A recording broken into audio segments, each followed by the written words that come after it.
Kukisinggi Union Territory Pigani Haibagi Aeeba Cherol Pirabadi Manipur Leingak Sembada Saruk Yagani Hairi Guwahati da chatliba tha asigi taragani thoida Kukizo insurgent group sing amasung Kuki MLS singi oiba mifam ama pangthokiba duda Kukizo singna khundaba mafam singda separate union territory ama Kukisinggi damak Pigani Haibagi Aeeba Cherol ama state amasung central government na Pirabadi Manipur gi anoba Leingak Sembada Saruk Yagani Haibagi wari blauki hairi Manipur Legislative Assembly gi mapunsi kumsing lising ani kunga taretta loiragani Assembly gi matam loidringai da khunda laita hanbagi thabak loisingadabani loinana union territory sembagi matangda khuyak pinagadabani hairi Indian Express na report torokibada Guwahati da famkiba mifam aduda suspension of operation su da lairiba Kuki lalhoba group singi mihut sing Kuki MLA sing amasung Kuki Jo council gi member sing saruk yakhi hairi Saruk yakhiba sing na makhoi gi separate union territory gi demand adugi maramda kupna khanabaga loinana state asida Leingak Sembada makoina lawgadaba mayek sengba thodang amasung precondition sing semki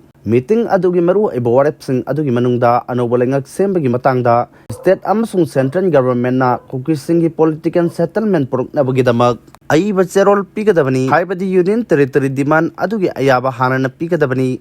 Thausil adu haujik leiriba Manipur Legislative Assembly gi mapunsi loidringai da pangthokadabani adugumba commitment adu yaudrabadi Manipur Leingak Sembada gi lapna leigani hairi Guwahati da pangthokhiba mifam adu su group amasung home minister gi official singa wari sanana bahonariba adugi mawoina pangthokhibani hairi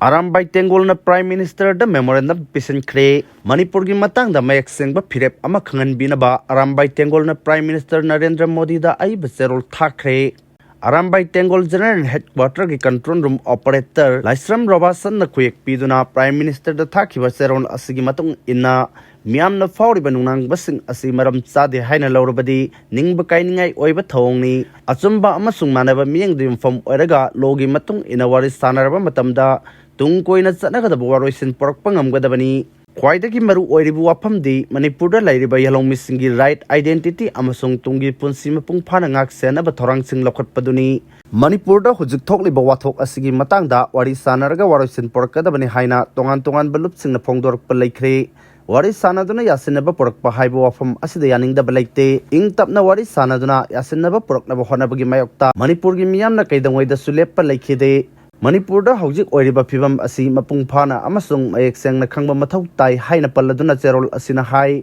haukiba chahi kharagi manungda illegal immigrants sing amasung yellow proof singi right ka mari leinaba thorang kya lokhalakpa laikre Laibak thibadagi kumja lisingani kunga humdagi me ahumdagi thorakhiba thawdo asida mioi khutpu kharana maru oiba isu na thairaga kanglopki hana sunabaromda oina uhannaba thorang lokhalagli Assam amadi West Bengal yauna atai atoppa state singdasu illegal immigration amadi indigenous right kanbaga mari lainaba khudong chadaba kya mayoknari atoppa state singdadi illegal immigrants sing masak khangdoknaba matik chaba thorang lokhatpaga loinana yellow proof singi right ngakpi senbinaba thabak thorom sing paikhalakpana pamduba thodok thokhide wari sanaba khaktana isu asigi waroisin porkhide logi oiba matik chaba action lokhalaga waroisin porkhibani hairi Kuki legislature singna Manipur Leingak Sembada yawning drabadi MLA dagi resign tawgadabani haina thadau NP Manipur na phongdorokli thadau NP Manipur TIM na Manipur Leingak Sembada taramna OE Kumsing lisingani kunga mangagi February 13 dagi Manipur da President run thamlakre President run thamlakpa chahi ama mapung phajilakadorba matam asida Leingak Sem nanaba honaragliba asi taramna OE haina thadau NP gi Cherol amana phongdorokli Indian Constitution gi makhada miyamgi mihot singna sembada democratic oiba lenga amala henba haibadu miyamgi phangpham thokpa fundamental right ni thadau hairiba phurup asisu Manipur da scheduled tribe ki status phangbaga loinana democratic process da saruk yariba lon yaba phurup amani Assembly constituency mapaldi scheduled tribe reserve seat ni adum oinama Kuki phurup ki miyoi singna Hills district ta MLA tara leiba ngamli Hairiba phurup kayana khundariba constituency sing aduda phurup amakhakna authority amagum lawba yaroi adugumna tawrobadi constitution gi makhada lona yadaba haibadu oigani bot thadabagi hak phangliba miyamgi apamba yenglaga thabak tawgadabani karigumba Kuki MLA singna Manipur Leingak Sembada sagotning drabadi makhoi MLA dagi pukchen chawna pham thadokadabani Mikhalda mai paklaklaba ama oina Leingak Sembada yadaba haibadu office pairiba MLA singna constitution na yade haibadu khangadabani miyamgi marakta amana amabu thaja handaba yaba wafam nisa thwan ba yaba wafam amasung miyambu humdana pubugi politics adu loisangadabani haina su phongdorokli Thadau organization singna mamangdagi hauna kuki MLA tarabu singna duna wafam kaya phongdokhiba laikhrabani separate administration pamlabadi makoi masana khangna pham thadukadabani pham paiduna natraga assembly gi mihut ama oina leiraga matam amata separate administration demand tawba haibadu achumba yaudaba amasung sayana thonba amani tongan ba political party dagi karakhiba MLA tarana makoi masa asimiyam gi mihut ni haiba khangbaga loinana thabak tawgadabani wafam sing asi yenglaba matung thadau NP Manipurna thadau miyam da appeal tawri madudi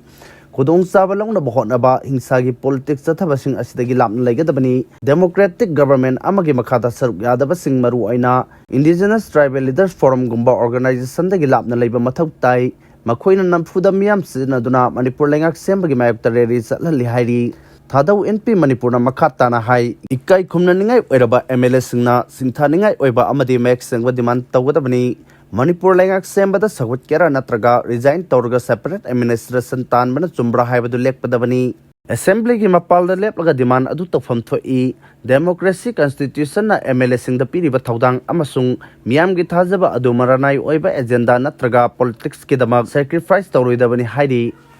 Leingak ki thabak lobada senja thumja tawi haiba tonga thajabiganu hairi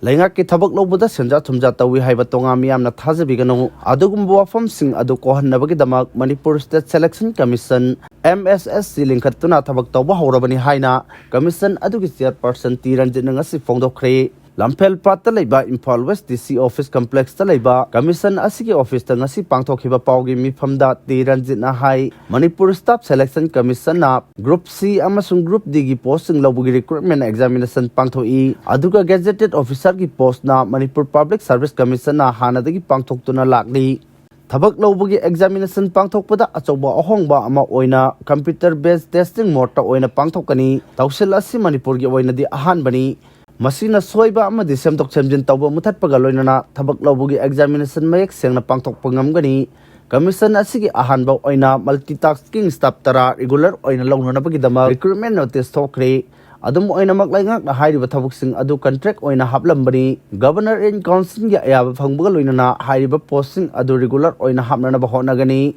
Maduginamak commission gi official website ta candidate singna online gi khuthangda application pisalakpa yagani Tawbutabu candidate sing adu mari lainaba employment exchange office amana sponsor tawbo oigadabani recruitment process ta senja sumda tawbogi wafam lairoi candidate sing adu gi haisingba yenglaga thabak lawgani thawai yawba afaba candidate sing gi oinadi khwaidagi khudongchaba ama oiragani commission asina candidate sing gi mateng pangnaba amadi khangdaba leiba khudimak sengdoknaba sem saduna lei afaba candidate sing khangani thausil asida candidate sing amadi mama mapa sing nami painingai oide haiki National Sports University Koktuk to Hongjilagan Hari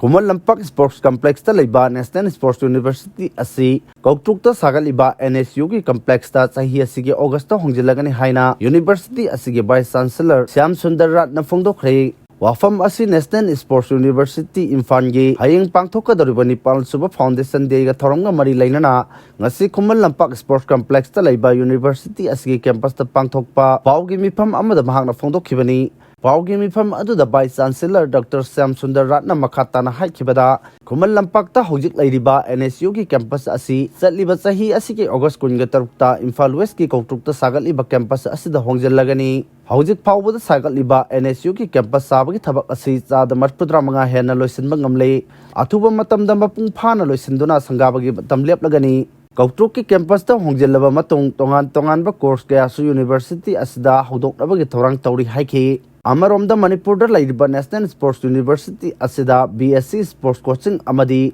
MSc Appliance Sports Nutrition tamnaba course asi India gi atoppa mafam amada tampham laitri Manipur da laiba National Sports University asina ahan bani asigumba course asigi kudongchaba singlobiyu haiki ayeng pangthokadaba National Sports University gi Nipan Suba Foundation de gi matangda palladuna Syam Sundar Ratna hai Ministry of Youth Affairs and Sports ki Secretary Hari Ranjan Rao yauna tongan ba official sing amadi Olympian sing na hayengi thorom asida saruk yagani masigi sumathakta sports scientist amadi masaknai ba sanaroi kya amasu saruk yagani haina mahangna phongdokhi